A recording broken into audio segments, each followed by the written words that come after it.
Let things go. Let things go. Let things go. All right. So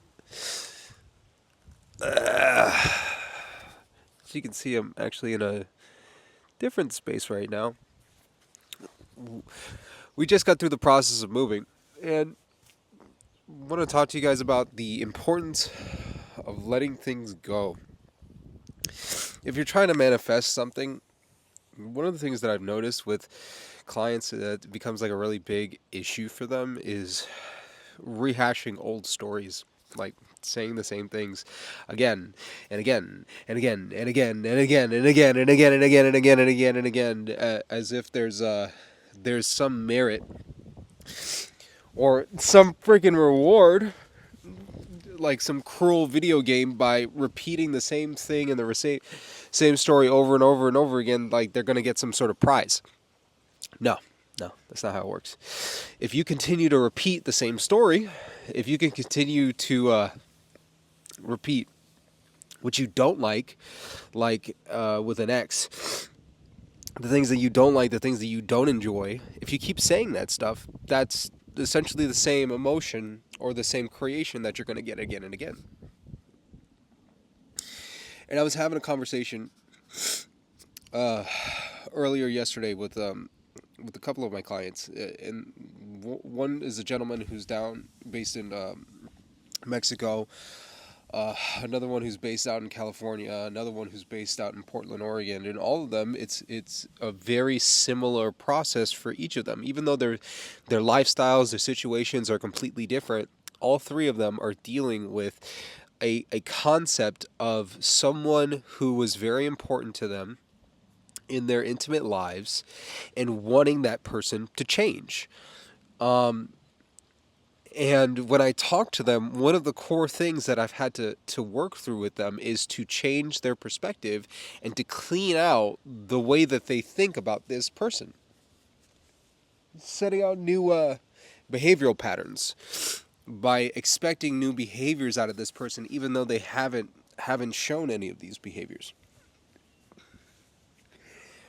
And oftentimes, the big issue or the big thing that comes in the way of them being able to do that is the insistence on going back to the old story. Oh, but this person did this. Oh, and I felt this way when they did that.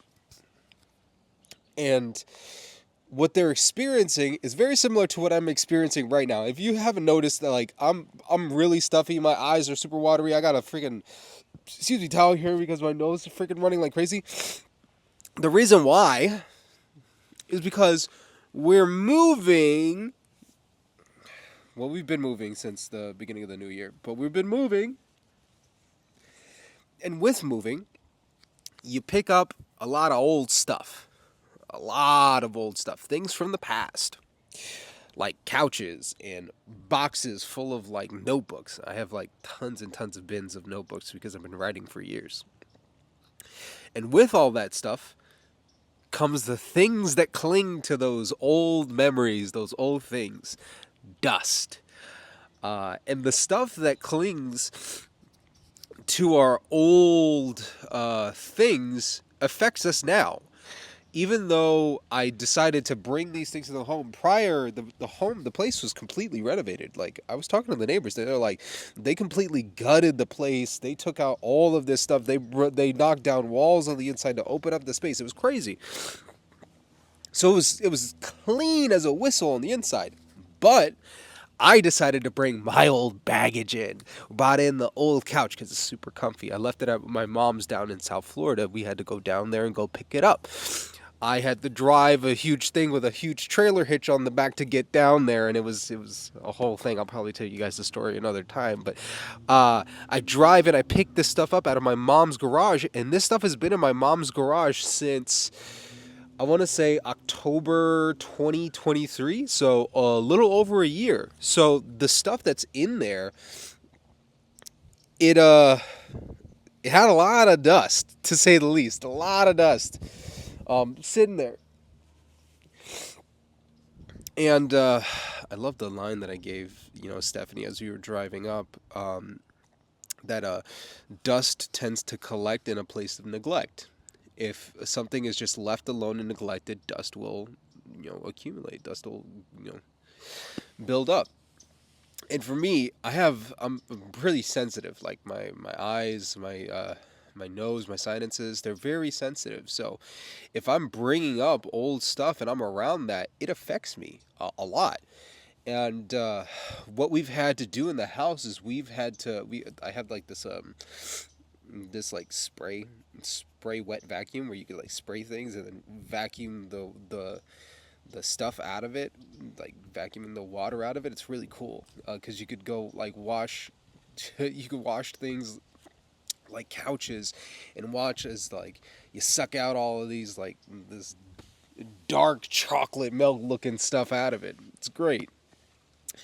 But for like the first couple of days, I just kind of like sat with the stuff there in the house, like because I'd been super tired. We just moved a whole bunch of stuff into this home, and it took a lot of energy, and I was really tired, so I just kind of like left the stuff, and we had to go get my Dyson fan so that we can circulate the air and make it a little bit better. But it got really bad.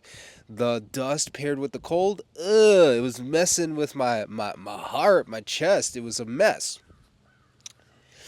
And in the experience of doing that, I realized, oh, this is very similar to what my clients do. Matter of fact, I had to come out here because I've been using my office, but even my office is full of stuff. So it's messing with the way that I can operate. Even though the physical space and the physical things are in there and they're usable, the fact that I haven't cleansed and cleaned everything makes the space difficult to be in because of like how it filters through my body and how I react to it.